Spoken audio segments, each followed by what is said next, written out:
Okay, this pattern I named the Crotcha because it's kind of a cross between the Crazy Charlie and the Gotcha, but it's a fun little bonefish pattern to tie.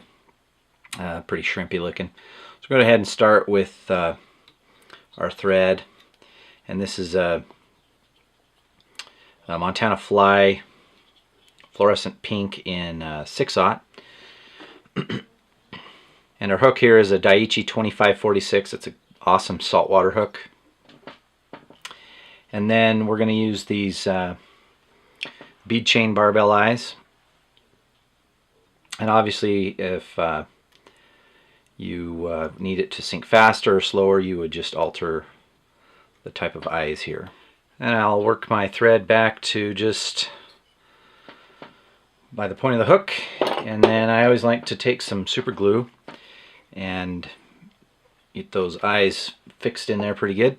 Okay, the first thing that we'll tie in, because the fly is going to be inverted like so, we'll tie in our butt section first on top of the hook shank. And I'm going to use some Salty Snack dubbing. This is one of our fun little dubbings that we have been very successful with, and get them on our website. And so I'm just going to kind of tease out and align the fibers here. Now the reason I do that is because I want to actually incorporate some of the bulk of the dubbing into the body. It gives us a little bit more depth for what we're going to do. And so I really only want a small portion of the dubbing to be hanging off the end, but we'll use the tag end, so to speak, as part of the body. So we'll just tie this in right here like that. And then I like to give it a couple of wraps. Just kind of stiffens it up. And then kind of eyeball where I want that. But we'll just work our thread over.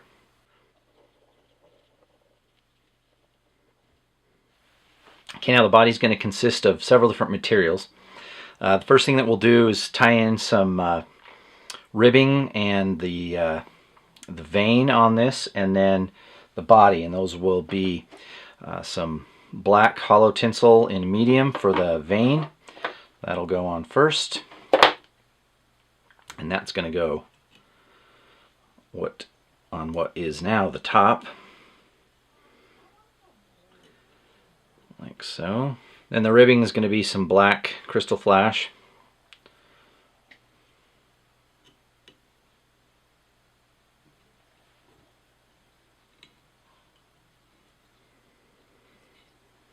And then finally the body is going to be some Vivus holographic tinsel enlarged in pink.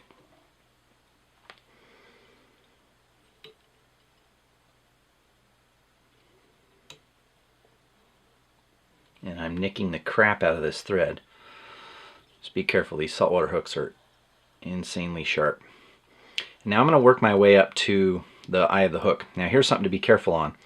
A lot of these hooks I've found have a little nick where the eye of the eye hooks back around. So I like to get some thread to cover that, otherwise your thread could get tied into there and get nicked all up and break even as you're rotating. So I'm going to create kind of a little pseudo bobbin cradle with my finger, and then just wrap the body up here.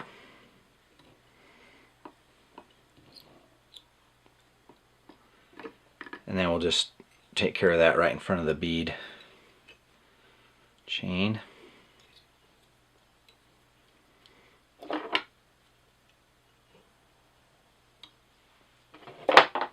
Now you can do either one of these next. It really doesn't matter because it's all going to be coated and you really won't be able to tell the difference. So I'm just going to do my ribbing first, and these are kind of a barber pole style.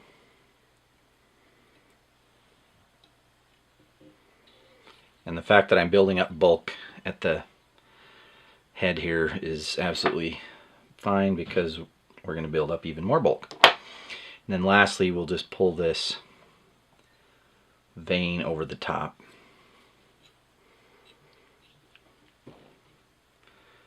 couple wraps on top and in front.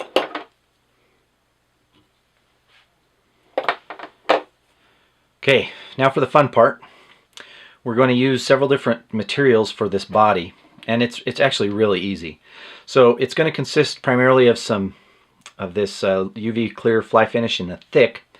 Loon makes some great products, and the thing that I think is the most fun about this pattern is a newer product they have called a fly tying powder, and this is a pearl red, and this you can add to color or tint any of their UV clear fly finishes. Thick, thin, flow, it doesn't matter. And so this gives a nice little tinge to this pattern, and with the red. You can also use some of the regular red or mix in, they have the pearl blue or pearl green. So what I'll do, I'll take one of these fancy little mixing cups, and you just put a little tiny bit of this stuff in there, you know, something like that much. And then we take some of our thick, and then we just mix that up, just like that.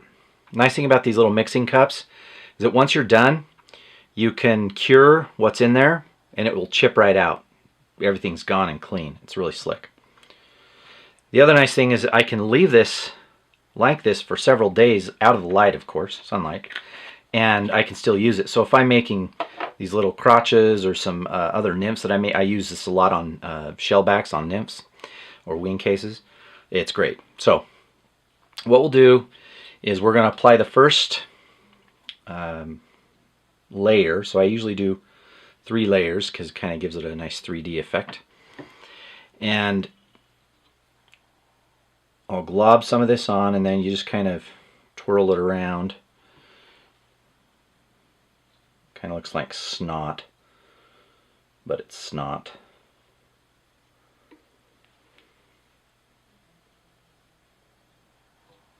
Then sometimes you can come in here with the bodkin to get the final little pieces in place.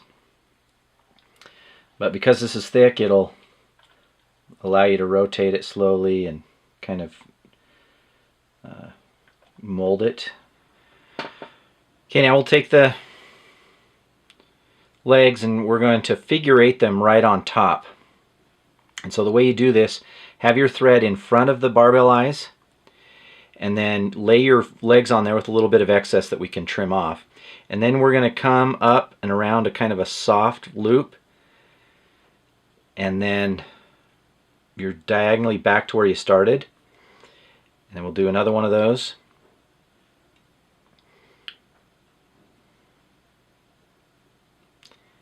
And then we'll come around and do the opposite direction. And in this one, just kind of pull those off to the side. That way you can get them all nice and tight in there. And then I'll just work my way down towards the eye, and then we can trim these guys off. Okay, now we're just going to flip this upside down and tie in the rest of the fly. And a couple more things. We're going to grab some more salty snack, and this is the crab tan color. We want to do the same aligning method. Let's just make sure we have the fibers aligned, and that way we can make this little chunk as long as possible. We just want to measure that to be about as long, and a little bit beyond the hook point to just beyond the barb probably.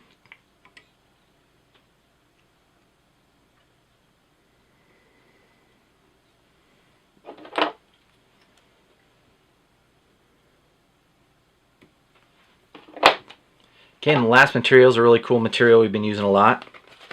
This is some Senyo's barred predator wrap, and this is UV.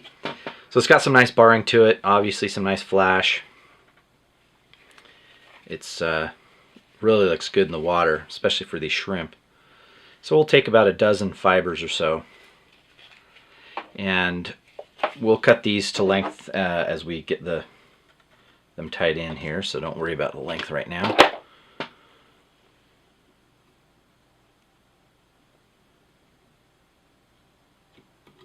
And now we'll just clean up the head and create a nice little tapered head we're going to cover with some finish anyways. and whip finish that.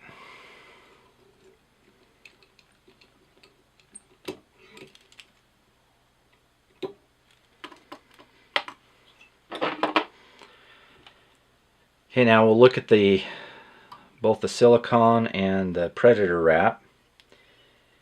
And I usually just grab these all together, and we look about double the body length, so right in that neighborhood.